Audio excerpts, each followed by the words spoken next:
પેલો કહે કે પણ શું પૂછવું તને, તે વાત જ એવી કરી, ટબુડીમાંથી આટલું બધું મગજમાં ટબુડી જ ફરે, દૂધ જ ફરે, શું પૂછવું?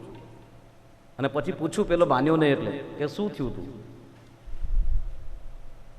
અને ત્યારે પેલાએ કીધું, એક દિવસ આ રીતે હું દૂધ લઈને ગયો અને પછી અમારે એ ટબુડીના દૂધમાંથી બધાએ વાળું કર્યું, એમાંથી પછી દૂધ મેળ્યું, છોકરાએ પાછું રાત્રે સૂતી વખતે પીધું, રાત્રે મેં પણ ચા કરીને પીધી ટબુડી, અને સવાર માટે એમ ચા માટે દૂધ રાખી મૂક્યું. અને એમાં નાનો છોકરો જે ખરો, એ નાનો છોકરો રાત્રે જાગ્યો અને ઓચિંતાનો એને કંઈ ખબર નહીં, અને એણે ટબુડીને આમ ઠેસ મારી, પગની લાત વાગી ગઈ, અને ત્યાં ટબુડીને ઠેસ વાગી એટલે ટબુડીમાંથી દૂધ ઢોળાઈ ગયું અને આખા ઘરમાં રેલમ છેલમ. ટબુડી, આ ટબુડીની કથા પૂરી થઈ. કહેવાનો મતલબ ટબુડી, દૂડી, દાંડુ કયો, તો ઘણા સંતોની પાસે આવું માગે અને એ પાસે ગમે તેવું મંગાઈ નહીં. માગવું હોય તો આટલું જ રામાયણ જે બતાવ્યું, કરહુ સદા લરકન પર છો. દશરથજી બોલ્યા છે વિશ્વામિત્ર બાપજીની સામે, દર્શન દેત રહબ મુનિ મોહુ, કરહુ સદા લરકન પર છો. શું મંગાય? બહુ સુંદર માંગણી કરી છે કે બાપજી બીજું કંઈ નહીં, પણ તમને જ્યારે જ્યારે સમય મળે ત્યારે ત્યારે અમારા બાળકો ઉપર કૃપા કરજો, અવારનવાર અમારા આંગણે આવીને દર્શન આપજો.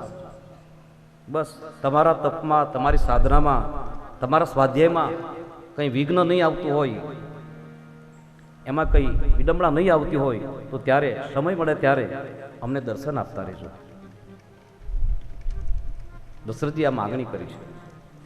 સજળ નેત્રે વિદાય આપી છે.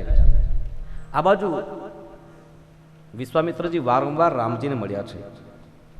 રામજીને મળી અને પોતાના તપોવન તરફ નીકળ્યા છે, વિદાય થયા છે.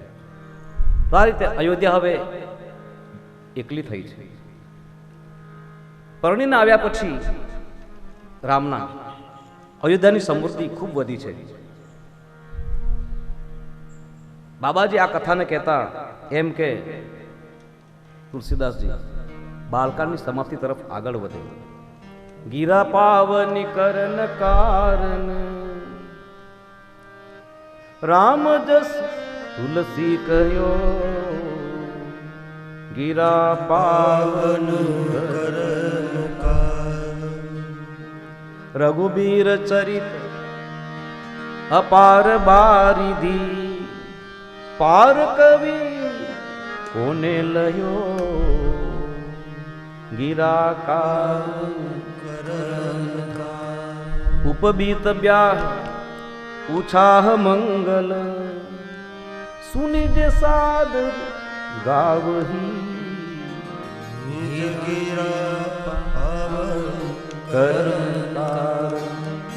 વૈદેહી રામ પ્રસાદ તે, વૈદેહી રામ પ્રસાદ તે, જન સર્વદા સુખ પાવહી, ગીરા પાવન કરણ કારણ, નિજ ગીરા પાવન કરણ કારણ, રામ જસ તુલસી ગયો, નિજ ગીરા પાવન કરણ કારણ. બાબાજી કહે મારી વાણીને પવિત્ર કરવા માટે મેં રામનો યશ ગાયો. રઘુવીરનું ચરિત્ર સાગર જેવું છે, એનું પાર કોણ પામી શકે? અને છતાં ઉપવીત, વ્યાહ, ઉછાહ, આ મંગલમય પ્રસંગો, એની કથા જે આનંદથી સાંભળશે, ગાશે, એ સીતા અને રામના પ્રસાદથી સુખની પ્રાપ્તિ કરશે. બસ આવો આશીર્વાદ આપી અને બાલકાની સમાપ્તિમાં લખે છે, સિય રઘુબીર વિવાહ જે સપ્રેમ ગાવહી શું નહીં. સીતા અને રામજીના વિવાહની કથા જે પ્રેમથી ગાશે, સાંભળશે, એના પણ મંગલમય પ્રસંગો ભગવાન નિર્વિઘ્ને પૂરા કરશે. તો આવો આશીર્વાદ બાલકાળની સમાપ્તિમાં તુલસીદાસજી આપ્યું છે અને બાલકાળને પૂરો કર્યો છે. ઇતિ શ્રીમદ રામચરિત માનસે સકલ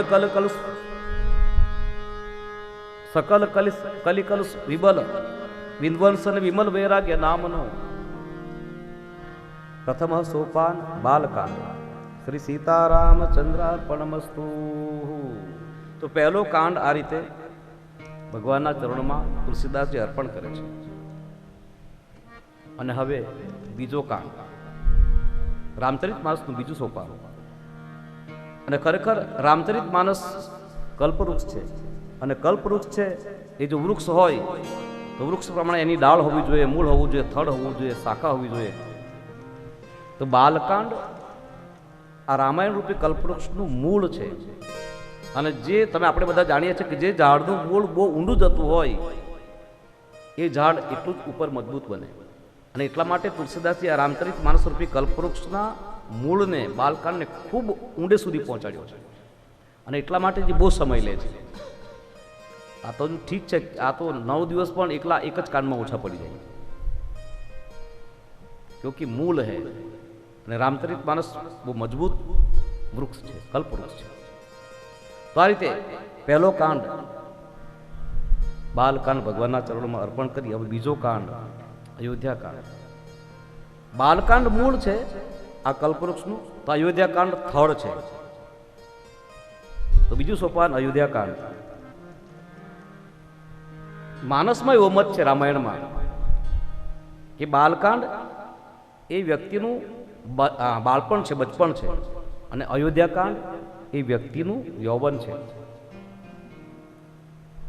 અને આ દુનિયામાં, આ જગતમાં જેનો બાલકાંડ સારો વીત્યો હશે એનો અયોધ્યાકાંડ બહુ સારો હશે. અને જેનો બાલકાંડ બગડ્યો હશે એનો અયોધ્યાકાંડ બહુ ખરાબ હશે. મતલબ કે બાળપણ બગડ્યું હશે તો યુવાની એની બહુ ઠીક નહીં હોય. અને જેનો અયોધ્યાકાંડ એટલે કે યુવાની બગડી હશે એનો ઉત્તરકાંડ બહુ સારો નહીં હોય. વૃદ્ધાवस्था એની બહુ સારી નહીં હોય. જો 3 પ્રધાન અवस्थाएं हमारे जीवन में कही गई, बचपन सुधर्યું तो जुवानी सुधरશે, ને जुवानी बराबर વીતી તો બુઢાપો એ બરાબર વીતશે. તો અયોધ્યાકાંડ એ યુવાનીનું પ્રતીક છે. યુવાનોને ઉદ્બોધન કરીને આખી અયોધ્યાકાંડની કથા લખાઈ છે. અને અયોધ્યાકાંડ, અયોધ્યાનો એક અર્થ થાય, શું થાય? જ્યાં કોઈ યુદ્ધ નથી, જ્યાં કોઈ કલહ નથી, જ્યાં કોઈ તકરાર નથી, જ્યાં અકારણ કોઈ સંઘર્ષ નથી, જ્યાં કોઈ વૈમનસ્ય નથી, એનું નામ અયોધ્યા. મતલબ કે કલહ વગરનું યૌવન, તકરાર વગરનું યૌવન એ અયોધ્યાકાંડ છે. તો બસ યુવાનોને આ રીતે મધ્યમાં રાખીને, કેન્દ્રમાં રાખીને અયોધ્યાકાંડની શરૂઆત બાબાજી કરે છે. યસ્યાંગે ચ વિભાતિ ભૂધર સુતા દેવા પગામસ્તકે બાલે બાલ વિદુર ગલે જગરલમ યત્યોરસી વ્યારા સોયં ભૂતિ વિભૂષણ સુરવર સર્વાધિપ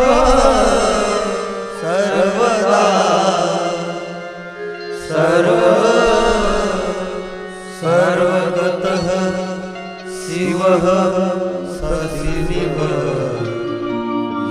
શંકર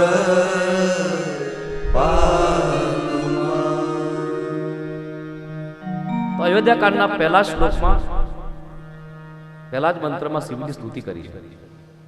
અને પાછા એકલા શિવની સ્તુતિ નહીં, પતિ અને પત્ની બંનેની સાથે સ્તુતિ કરી. યસ્યાંગે ચ વિભાતિ ભૂધર સુતા, જેની બિલકુલ બાજુમાં હિમાચલની પુત્રી માં ભવાની શોભે છે. તો જુગલની સ્તુતિ કરી છે. બંનેની સ્તુતિ. અને કારણ યુવાનો માટે છે ને આ કાળ તો ઉદ્બોધન કર્યું કે હે યુવાન, યુવાનીમાં તારા લગ્ન થશે અને ત્યારે તારું દાંપત્ય જીવન શિવ અને પાર્વતી જેવું બનાવજો. શંકર અને પાર્વતીને ધ્યાનમાં રાખીને જીવજો જીવન. અને સીધી વાત છે, શંકર અને પાર્વતી સ્મશાનમાં રહે પણ કેટલું સુખી દાંપત્ય. જ્યારે આપણું એ તો બધા બહાર નીકળે એટલે બહુ બહાર નીકળે ત્યારે બરાબર સભ્ય થઈને નીકળે, બરાબર બરી ઠરી નીકળે, કાંઈ ખબર પડે નહીં. બાકી અને એટલા માટે સુરેશ દલાલ એક બહુ સરસ વાત કરી છે, બહુ જાણીતી વાત છે. સુરેશ દલાલ કે અમારા મુંબઈમાં દાંપત્ય જીવન એટલે કેવું શું, તો કે અમે ડ્રોઈંગ રૂમમાં હસીએ અને બેડરૂમમાં ભસીએ. આ અમારું મુંબઈનું દાંપત્ય જીવન. ડ્રોઈંગ રૂમ એટલે બધાની મુલાકાતનો રૂમ, બેસવાનો રૂમ, કે ત્યાં અમે હસીએ, કોઈને ખબર પડાવ દઈએ નહીં કે અમારું શું ચાલે છે. અને બેડરૂમમાં ભસીએ, એકલા પડે એટલે ચાલુ. તો બસ એના માટે આ એક પ્રેરણા છે અયોધ્યાકાંડ, કે શિવ અને પાર્વતીના જીવનને જોઈને દાંપત્ય જીવનને એવું બનાવજો. આપણે તો એ કઈ ચર્ચા છે ને કે બસ કળિયુગ ખૂબ વધી જશે અને ત્યારે પાપ ખૂબ વધશે અને પછી ભગવાન અવતાર લેશે. તો ઘણાને એવું લાગે કે આટલા પાપ ઓછા છે, આટલું આવું ખરાબ વાતાવરણ કંઈ ઓછું છે, ભગવાન ક્યારે આવવાના? પ્રશ્ન છે ઘણાનો. તો કહેવાનું એટલું જ કે ભગવાન તો આકાશમાં આટા માર્યા કરે છે. ભગવાને અવતરવું છે પણ અટકી પડ્યો છે. કારણ બસ યશોદા, દેવકી, વસુદેવ, કૌશલ્યા, દશરથ, આવા આવા આવા મતલબ કૌશલ્ય દશરથ જેવું દાંપત્ય, વસુદેવ દેવકી કે નંદ યશોદા જેવું દાંપત્ય પૂરું દેખાતું નથી. અને એટલા માટે ભગવાન અટકી પડ્યો છે. નહીતર તો ભગવાને આવવું છે, જન્મ લેવો છે. તો કહેવાનો મતલબ દાંપત્ય જીવન એવું નથી આપણું. તો બસ દાંપત્ય જીવન સુધરે, અયોધ્યાકાંડ પ્રેરણા જ છે એની. બસ તો શિવ અને પાર્વતીનું દાંપત્ય જીવન મને અને તને બતાવી અને એક પ્રેરણા આપી છે. અને ખરેખર દાંપત્ય જીવનને જો સુખી કરવું હોય તો બે સૂત્ર છે, પતિ અને પત્ની. તો પતિ પત્નીને પ્રેમ આપે અને પત્ની પતિનો આદર કરે. આ બે વસ્તુ છે ખાલી. દાંપત્ય જીવનમાં વાંધો નહીં આવે.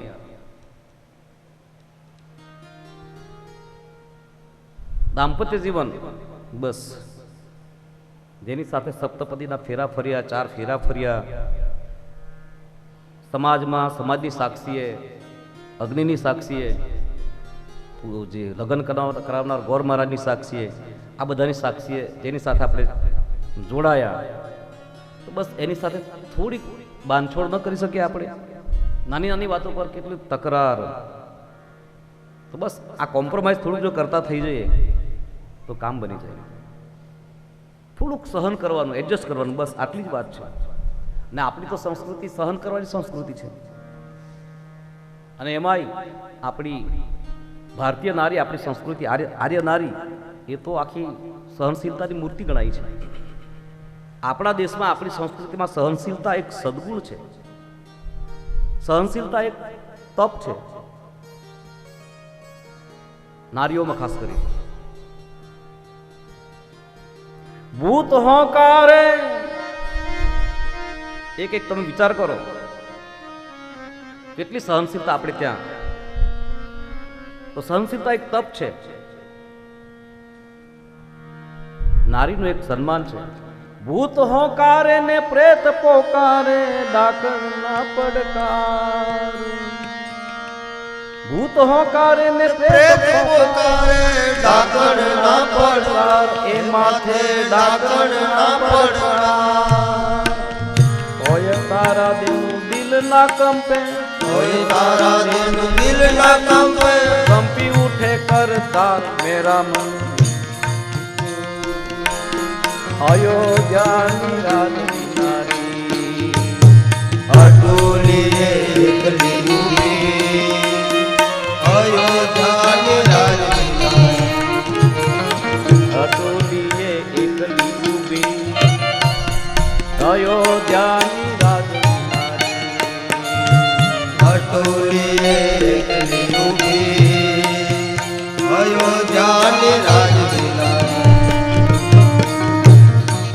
બજારની અંદર જેમ ઘાસની ઘાસડીઓ વેચાય એની હરાજી થાય, લોકો ગામડેથી બજારમાં ઘાસ લઈ જાય અને પછી એની હરાજી બોલાવે, જે વધારે ભાવ આપે એને આપી દે. તો બસ 10 રૂપિયા, 20 રૂપિયા, 50 રૂપિયા આપી દે. તો એ જ રીતે સત્યને ખાતર રાજા હરિશ્ચંદ્ર પોતાનો પુત્ર, પોતાની પત્ની એનો હાથ પકડી અને કાશીની બજારમાં એમ કે અમને લઈ લો, અમને લઈ લો. જેને મારી પત્નીને લઈ જવું એ લઈ જાઓ, મારો દીકરો લઈ જવો લઈ જાઓ. આટલી સોનામાં એક વાર, આટલી સોનામાં 2 વાર. જેમ આમ ખેડૂત ઘાસની ઘાસડીને વેચે એમ હરિશ્ચંદ્ર આ રીતે પોતાની પત્ની તારામતીને વેચે. અને પછી છેલ્લે બજારમાં પોતે પણ વેચાયો. બસ એક ચાંડાલને ત્યાં સ્મશાનમાં. આ બાજુ તારાને એક તારામતીને એક તપોધન મહારાજ લઈ ગયેલા, અને તપોધન મહારાજ એને ત્યાં કામવાડી તરીકે લઈ જાય. અને આ બાજુ રોહિત એને એક માળી લઈ ગયો. આ બાજુ જે આમાંથી સોના મોર મળી એ પછી એમને આપવાની હતી દક્ષિણામાં, એ આપી. આ બાજુ તારામતી જે તપોધનને ત્યાં નોકરી કરે, વાસણ માંજવાની, ઘર સાફ કરવાની, કામવાળી બાઈ તરીકે. અને ત્યારે એ જ્યારે વાસણ માંજતી હતી અને ત્યારે 2 છોકરાઓ દોડતા આવ્યા. કહ્યું કે માતાજી, હા રોહિત તમારો દીકરો છે? તો કે હા. કેમ? માં એને માળીનું કામ કરતા કરતા બગીચામાં સર્પનો દંશ થયો છે. સર્પદંશ? હા માં. તુમ્હારા બાલક મર ચુકા હૈ. માળીએ એને ખાડામાં નાખી દીધો, મારા પૈસા વસૂલ કર્યા નહીં, એમને મરી જતો રહ્યો. ને માનું હૃદય તપોધન બ્રાહ્મણને વિનંતી કરી. તપોધન બ્રાહ્મણ શંકરની પૂજા કરતો તે વખતે કે મને રજા આપો એક દિવસની, હું હાથ જોડું છું, મને રજા આપો, કારણ કે મારા બાળકને આવું થયું છે, મારે એને શોધવો છે. બિલકુલ મોડી સાંજનો સમય છે. અને એ વખતે તપોધન મહારાજે દયા કરીને રજા આપી છે. ભલે વાંધો નહીં. અને આ બાજુ માં દોડતી આવી છે. એ અંધારામાં એ બગીચામાં ખાડામાંથી જેમ તેમ રોહિતને શોધે છે. રોહિતના શબને હૃદય લગાડે છે. કલ્પના કરો, વાત કરવી બહુ સહેલી છે, એ ઘટનામાંથી પોતાની જાતને પસાર કરી જુઓ. જે અયોધ્યાના સામ્રાજ્યની મહારાણી અને કાલ ઉઠીને એ અયોધ્યાના સામ્રાજ્યનો જે વારસદાર છે એ રોહિત પ્રાણપંખેર ઉડી ગયેલું છે. અને એ બાળકના શબને લઈ એ રાત્રિના સમયે તારામતી કાશીના સ્મશાનમાં આવી. અને સ્મશાન તો સ્મશાન છે, રાત્રિ ભયંકર, રાત્રિ પાછી ઘોર ભયંકર વાતાવરણ. રાત્રિનો સમય પોતાના બાળક લઈને આવે છે. ને બાળકને કફન ઉડાડવું જોઈએ તો બસ કફન નથી એની પાસે. અને ત્યારે પોતાની જે સાડી હતી એમાંથી સાડી ફાડી છે કફનના માપમાં, કફન તરીકે ઉડાડ્યું છે પોતાના દીકરાને. સ્મશાનમાં આવી છે અને બિલકુલ એક ચિતા સળગતી હતી. તો ચિતા ખડકી છે, એ ચિતા પર રોહિતના શબને સુવડાવ્યું છે. અને બીજી ચિતા સળગતી હતી, એમાંથી અગ્નિ લઈ ઓઢણી ફાડીને લાશ ઓઢાડી,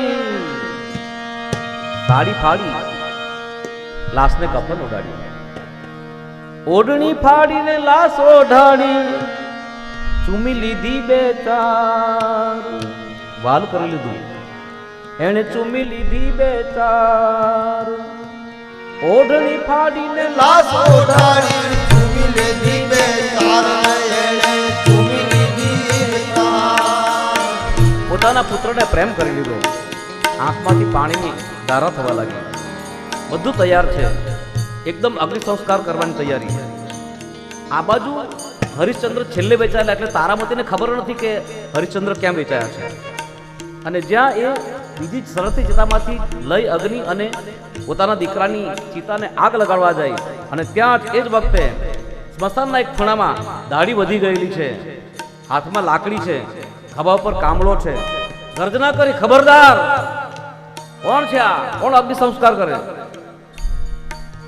દાણ દીધા વિના દાગ ના દેજે, હાથ તૂટી તેની વાર. દાણ દીધા વિના દાગ ન દેજે,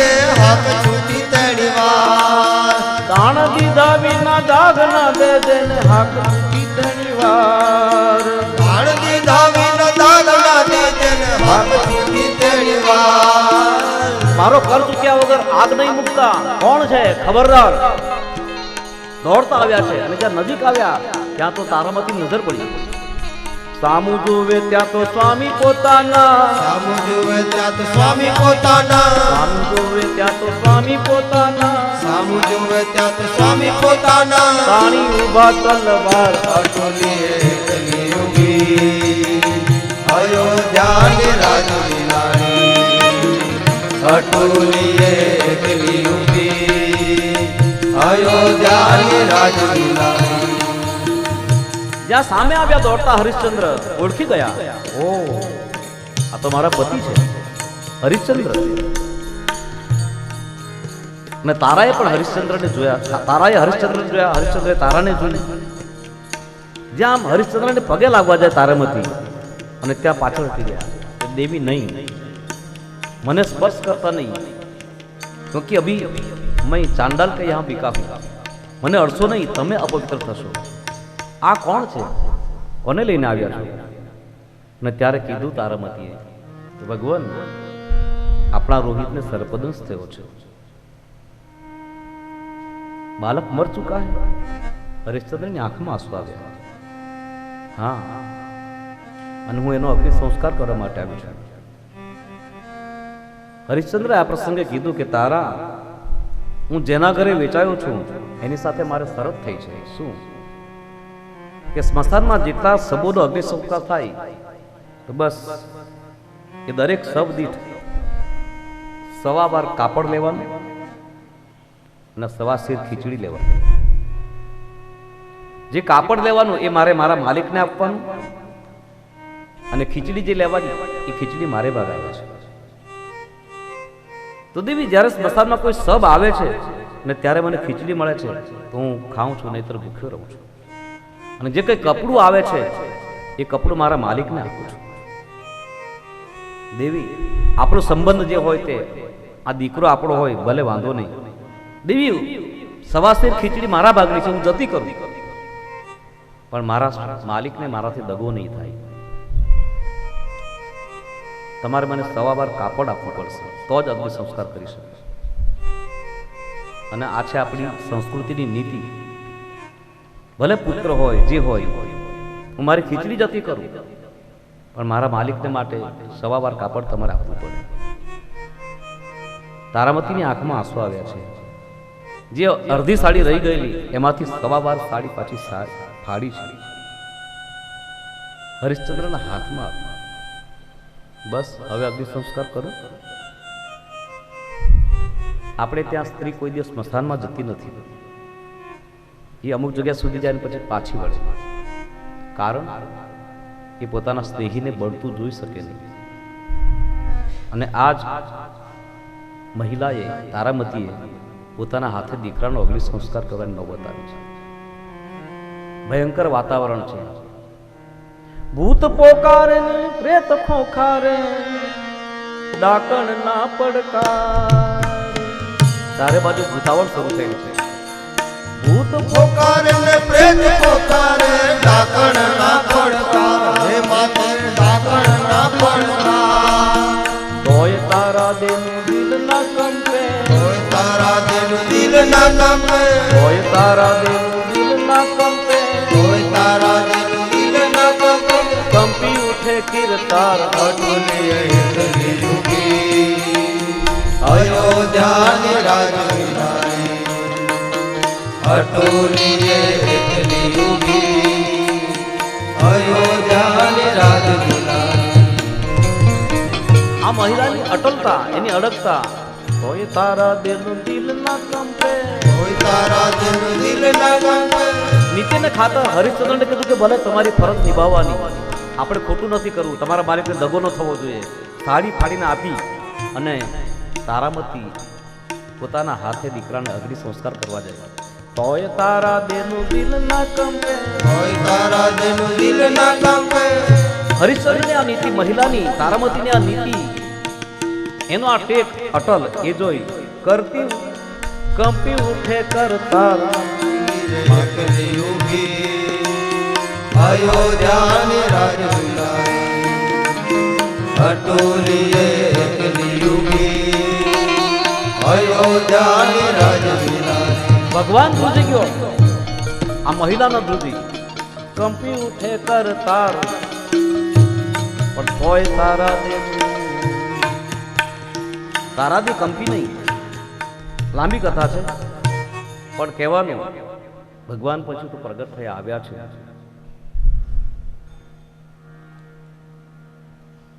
કીધું કે શું જોઈએ. રોહિતને પછી તો સજીવન કર્યો છે. લાંબી કથા છે પણ ટૂંકમાં કહું, લાંબી કથા. રોહિતને સજીવન કર્યો અને આ પ્રસંગે ભગવાનનો અભાવ છે.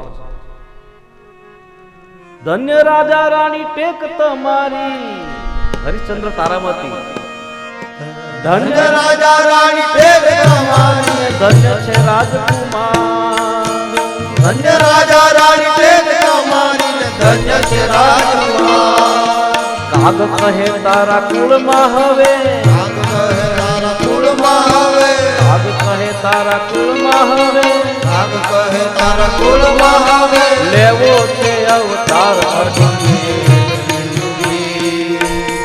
અયોધ્યાની રાજવિલાસ અટોલીએ એકલી ઊભી અયોધ્યાની રાજવિલાસ. ભગવાને કહેવું પડ્યું કે મારે તમારા કુળમાં અવતાર લેવો છે. આ સિદ્ધાંત, આ સહનશીલતા, તો કહેવાનો મતલબ જેની સાથે આપણે બંધાયા, લગ્ન ગ્રંથિથી જોડાયા, તો થોડુંક જતું કરીએ. તો પુરુષ પત્નીને પ્રેમ આપે અને પત્ની પુરુષને પતિને આદર આપે. બસ આટલું થાય તો દાંપત્ય જીવન સુધરી જાય. અને ખાસ એક વિનંતી તો કે આપણા બાળકો પર ખોટી અસર થાય એવું વર્તન આપણા બાળકોની સામે એના દેખતા તો ક્યારેય નથી થવું જોઈએ.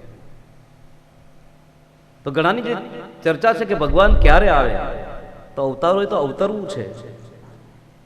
રામ તૈયાર છે આવવા માટે, પણ રામને નોતરું દેવા બનો કોઈ એક કૌશલ્યા. તો રામને નોતરું દેવા કમસે કમ બનો કોઈ એક કૌશલ્યા. અને પછી સીતાને સાથ ના દેશો. એકવાર રામને લાવવા માટે કોશિશ કરો ને, એના માટે કોઈ કૌશલ્ય બની જાવ, પછી સીતાને સાથ ના દેશો. એને પછી સીતાને લાવવાની જરૂર નહીં પડે, કારણ જાનકી રામની છાયા. રામ આવશે એટલે સીતાજી તો આવી જ જશે, પણ કમસે કમ કોઈ કૌશલ્ય તો બનીએ. ભલે વિશ્વારુની પ્રગટ્યા મથ્યો ઉદદી અયોધ્યાનો.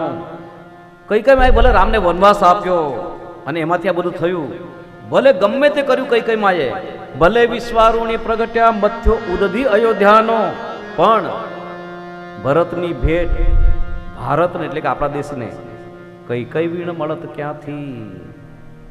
ભરતની ભેટ ભારતને કઈ કઈ વીણ મળત ક્યાંથી.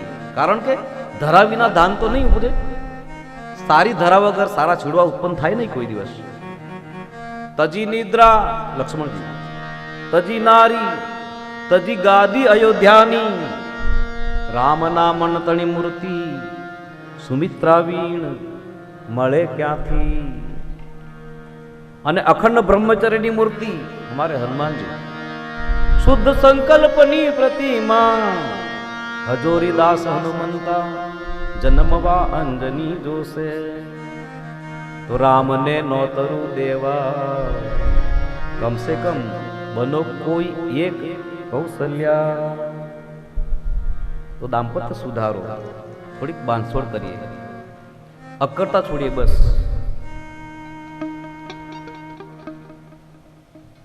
મારે કુળમાં લેવો અવતાર, ભગવાન ઈચ્છા કરે કે મારે તમારી ત્યાં જન્મ લેવો છે, બસ એવું કંઈક જીવન જીવાય. તો કહેવાનો મતલબ દાંપત્ય સુધરે. અયોધ્યાકાંડ પ્રેરણા છે યુવાનોને. ને ખરેખર દાંપત્ય જીવન બહુ જ કરુણામય. આપણે ત્યાં પરિસ્થિતિ ઘણા તો 2 જ જણા હોય ઘરમાં, પાછા અઠવાડિયા મહિના સુધી બોલે નહીં. કંઈ કામ હોય તો ચિઠ્ઠી લખીને આપે. પેલી રસોઈ બનાવી દીધી પછી ચિઠ્ઠી લખે કે રસોઈ તૈયાર છે, ટેબલ પર થાળી મૂકી છે, જમવું હોય તો જમી લેજો, લખીને મૂકી.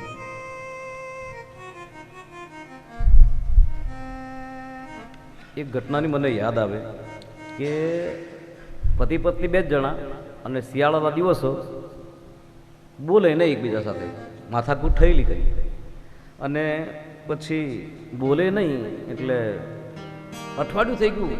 પછી તો બંને અકળાયા કે હવે બોલવાનું શરૂ કર્યું તો સારું, પણ પારણા કરે કોણ પહેલું? ઠંડીનો દિવસ છે, એક દિવસ બંને જમીને પછી બધું સાથે જમે કરે, બધું સાથે, પણ પછી જમીને પછી સગડી સળગાવી શિયાળાના દિવસે એટલે ને તાપવા બેઠા. અને એમાં પેલા એ રાત્રે કંઈ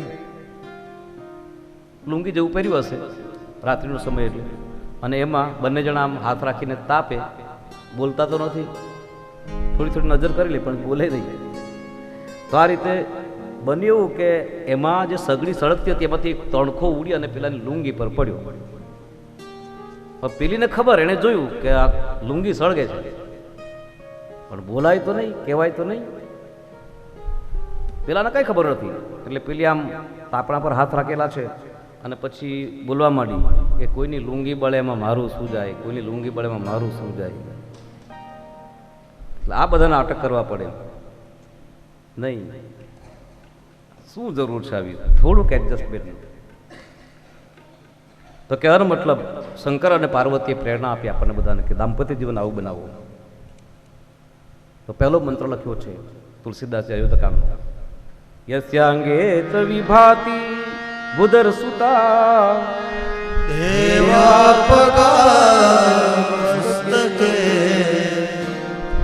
હારે પાલ વિદુરગલે ચગરલમ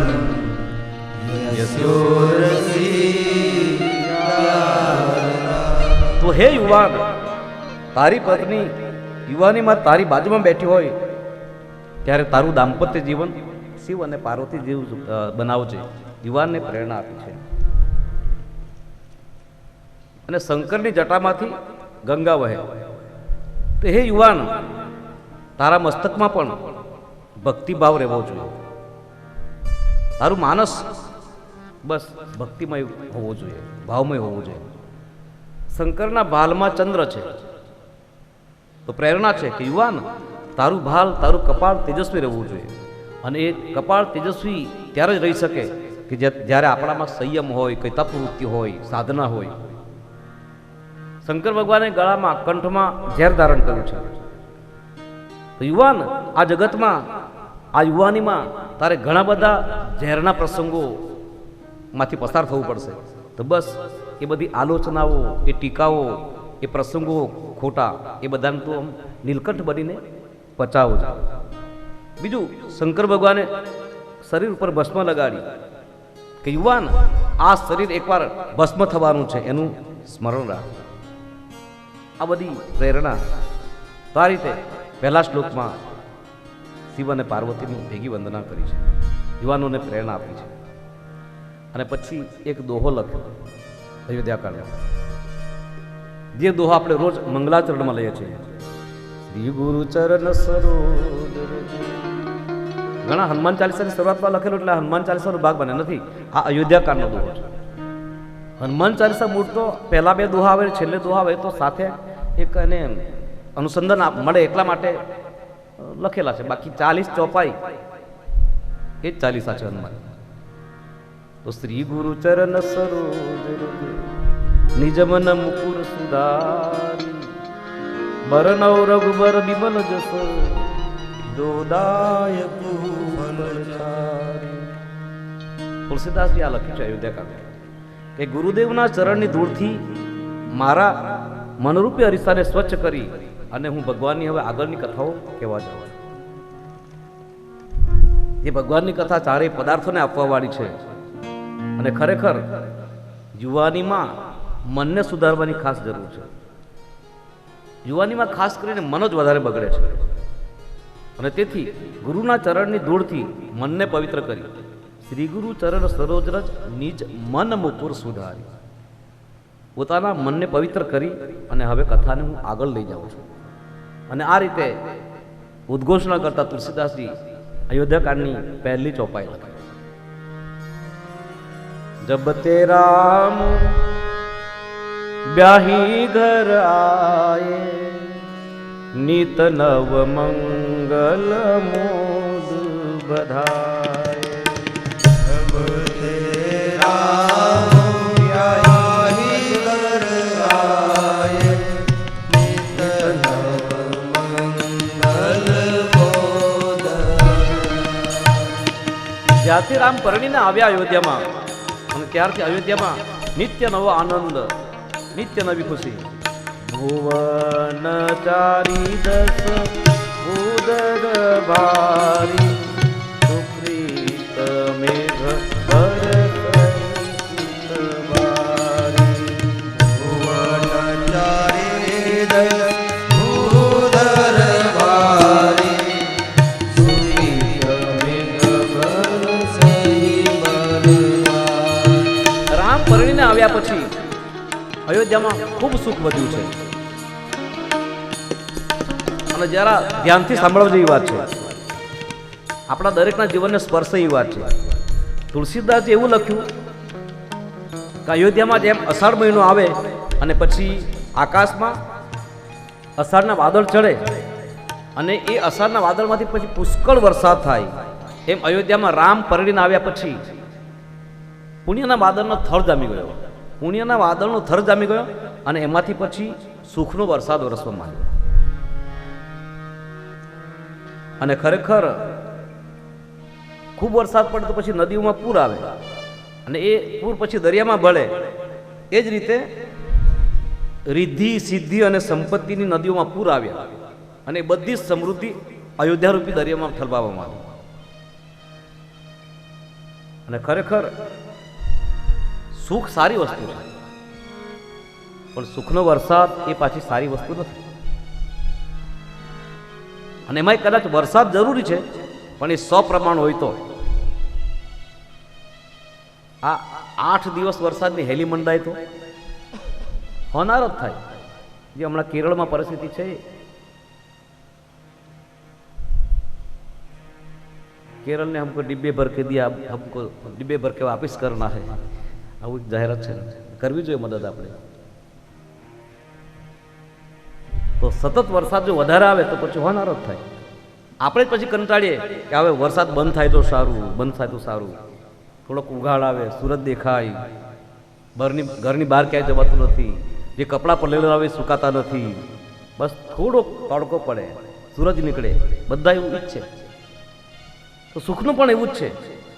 જરૂરી છે સુખ, ના નથી, પણ બસ માપમાં. વધારે પડતું સુખ તો પછી એમ જ લાગે કે બસ થોડીક ઉઘાડ, થોડીક ગરમી, થોડોક તાપ. તો આ રીતે સુખ અને દુઃખ એ ખરેખર તો બે જોડાયેલા તત્વો છે. તો એકનો સ્વીકાર કરીએ અને પછી બીજાનો અસ્વીકાર કરીએ એમ નહીં. સુખનો સ્વીકાર કરીએ અને પછી દુઃખને એમ કહે કે નહીં મારે નથી જોઈતું, નહીં ચાલે. મને કે કમાને પણ એનો સ્વીકાર કરવો જ પડશે, કારણ કે સિક્કાની એક બાજુ જેવું છે. તો સુખનો વરસાદ અયોધ્યામાં વરસી રહ્યો છે. અને ખરેખર કેટલીક વાર તો આ સુખ કરતાં દુઃખ વધારે સારું હોય છે. નહીં, ઘણી વાર આપણે શું થાય છે કે કોઈ માણસને આપણે મળવા જઈએ, એ આપણને આગ્રહ કરતો કે તમે મને મળવા આવજો, ફોન કરતો હોય, મેસેજ આપતો હોય કે મને મળવા આવજો, અને પછી આપણે એના ઘરે મળવા જઈએ અને જ્યાં આપણે મળવા જઈએ એટલે બહુ રાજી થાય, દોડતો આવી જાય, આપણને ભેટી પડે.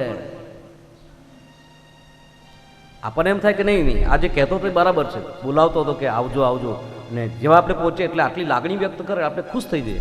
પણ પછી આપણને ભેટી પડે ને પછી ભેટી પડે પછી છોડે જ નહીં, તો આમ ભેટેલો જ રહે અને આપણને દબાવ્યા જ કરે તો પોલીસવાળા બોલાવવા પડે પછી. સીધી વાત છે ને. તો બસ સુખ પ્રમાણમાં જરૂરી છે. સુખનો અતિરેક એ દુઃખ પેદા કરે છે. અને ખરેખર વધારે સંપત્તિ, વિપત્તિનું નામ જ છે કે વધારે સંપત્તિ એ જ વિપત્તિ, એ જ બીજા અર્થમાં વિપત્તિ છે. કૃષ્ણને શું કહેવાય, વધારે પડતી વિપત્તિ એ જ,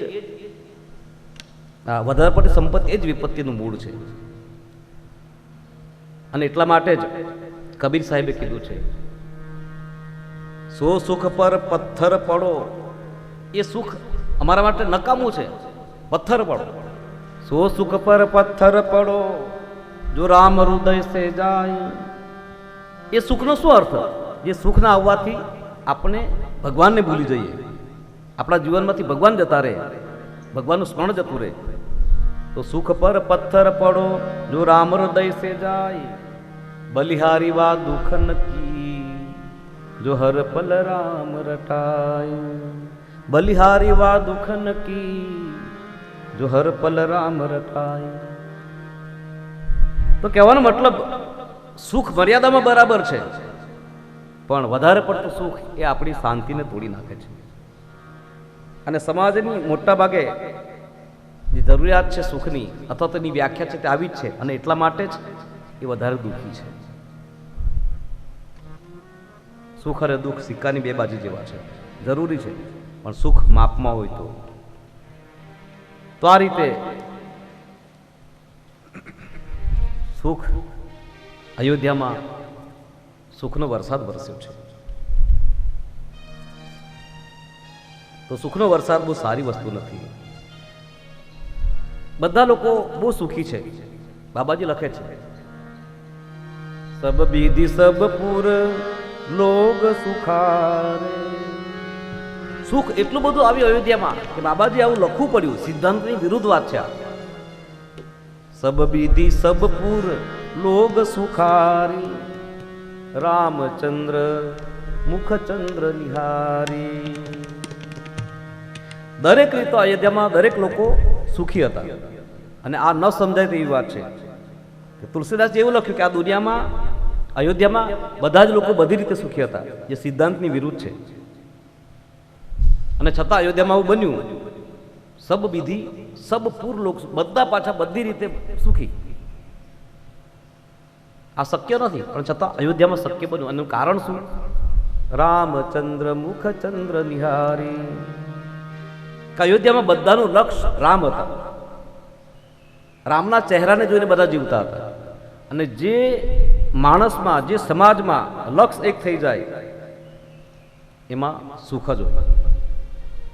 ઘરમાં આપણે 7 જણા રહેતા હોય અને સાતેનું લક્ષ્ય એક જ હોય, બસ આ રીતે આ રીતે આ રીતે, તો કોઈ પ્રોબ્લેમ નહીં આવે, મુશ્કેલી નહીં આવે.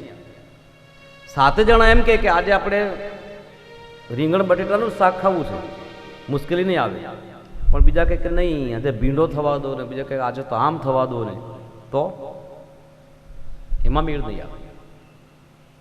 તો કહેવાનો મતલબ જે સમાજમાં, જે કુટુંબમાં લક્ષ્ય એક હોય તો ત્યાં સુખ જ હોય.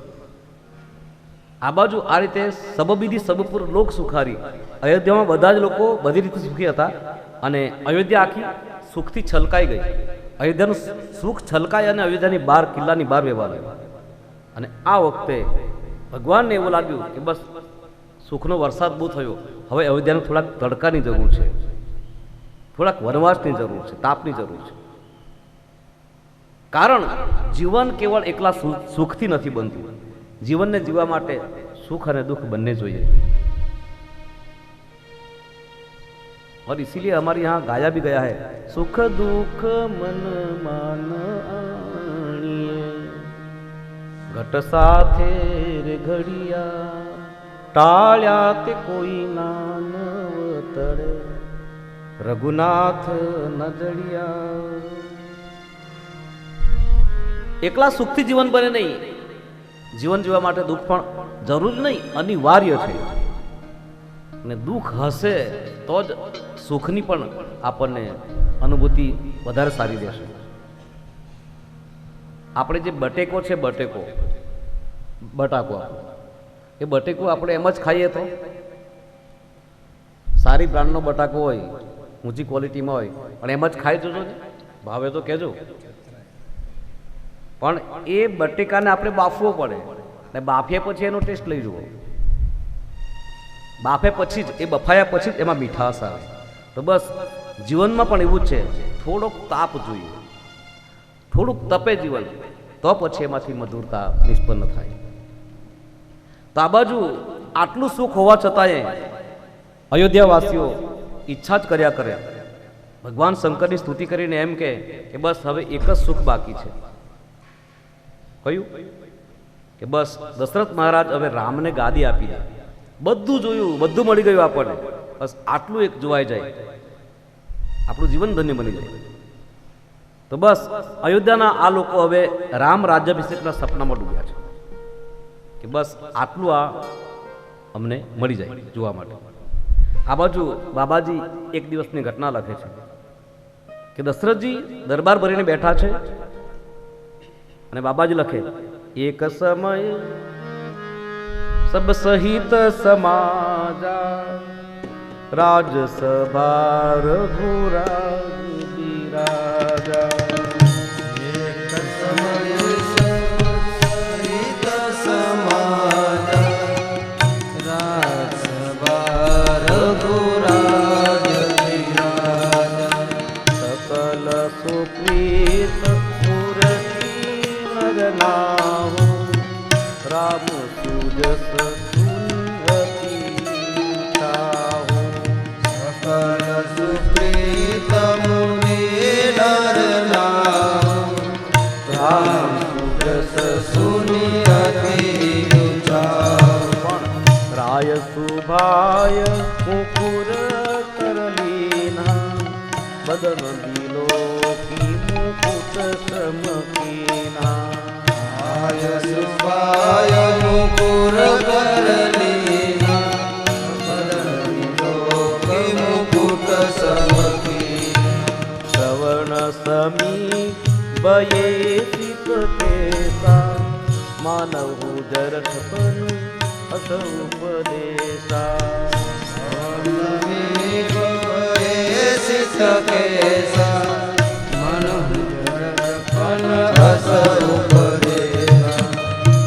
બાબાજી લખે, એકવાર દશરથ મહારાજ દરબાર ભરીને બેઠા છે. આખી સભા દશરથજીની અને રામની પ્રશંસા કરે છે અને જ્યારે ચારે બાજુથી લોકો દશરથ મહારાજની પ્રશંસા કરે, વખાણ કરે, અને ત્યારે એ જ વખતે દશરથજીએ દર્પણ જોયું છે અને દર્પણમાં પોતાનો ચહેરો જોયો છે અને આ પ્રસંગ આત્મદર્શનનો છે. દશરથજીને એમ થયું કે આટલા લોકો મારી પ્રશંસા કરે, વખાણ કરે, તો લાવ હું પણ જોઈ લઉં દર્પણમાં મને પોતાને, કે ખરેખર હું આ વખાણને લાયક છું કે પછી. આ રીતે એક પોતાનું નિજ દર્શન કરે છે અને જ્યાં દર્પણ જોયું છે દશરથજીએ, અને દશરથજીને એ વખતે દેખાયું છે. શું દેખાયું? શ્રવણ સમીપ ભયે સિત કેસા, કાનની પાસે વાળ સફેદ થઈ ગઈ. અને જ્યારે આ જોયું, અને આમ તો જોવા જાવ તો આ બિલકુલ રાજનીતિથી વિરુદ્ધ ઘટના છે.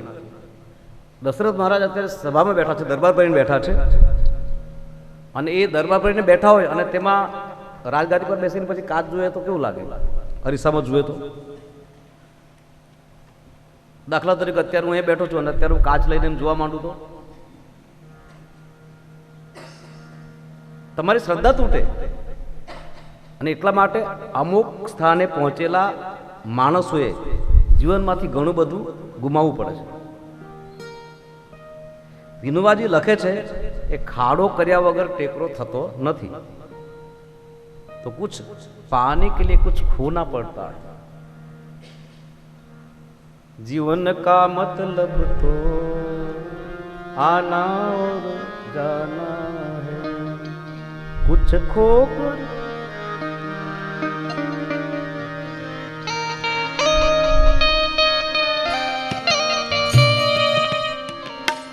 कुछ पाकर खोना है. जीवन का मतलब तो आना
कुछ पाकर खोना पाना, कुछ खोकर पाना है, कुछ पाकर खोना है.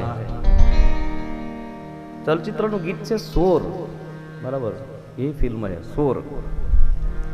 મનોજ કુમાર દિગ્દર્શક છે ને પોતે જ એ કરે છે. એમાં જોયેલું છે મેં બહુ જ આગળ જોયું એટલે બધું. પણ એમાં એક કથાનો સાર એટલો જ છે કે છોકરાને શું કહેવાય સંભળાતું નથી, બરાબર.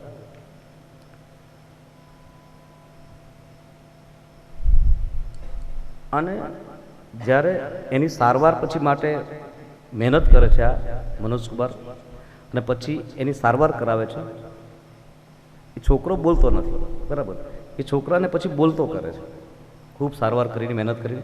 અને પછી જ્યારે સારવાર કરાવે અને પછી છોકરો બોલતો થાય અને ત્યારે આના કાન જતા રહે, મનોજ કુમાર સાંભળી શકતો નથી. આવું કંઈક છે. તો કુછ ખોકર પાના હે, ખૂબ મહેનત કરી અને છોકરાને બોલતો કર્યો કે સાંભળી શકાય. તો છોકરો બોલતો થયો તો આને સાંભળવાનું બંધ થઈ ગયું. આવી કઈ કથાનો સાર છે. તો કુછ ખોકર પાના હે, કુછ પાકર ખોના હે. સરવાળે તો આ સાર હતો એટલા માટે મેં આને લીધું. અને બહુ સુંદર શબ્દો છે. તૂફાન કો આના હે, જીવન છે, બધા તોફાનો આવશે. આકર ચલે જાના હે, આવશે પણ છે આવીને પાછા જતા રહેશે, એનાથી ડરો નહીં. આવશે તો ખરા, જીવન છે એટલે. બાદલ હૈ ये कुछ पल का, ભરોસો રાખો. આ વાદળ જે આવે એ વાદળ અમુક સમય સુધી જ હોય. બાદલ હૈ ये कुछ पल का, झाकर ढल जाना है. એ આવશે ખરું પણ પાછું જતું રહેશે. परछाइयां रह जाती निशानी है, जिंदगी और कुछ भी नहीं तेरी मेरी. આપણી આ બધી જિંદગી શું છે? આપણી બધી વાતો છે, કહાની હે. બહુ સુંદર છે. जीवन का मतलब तो आना और जाना है, दो पल के जीवन से एक उम्र चुरानी है, जिंदगी और कुछ भी नहीं तेरी मेरी कहानी है.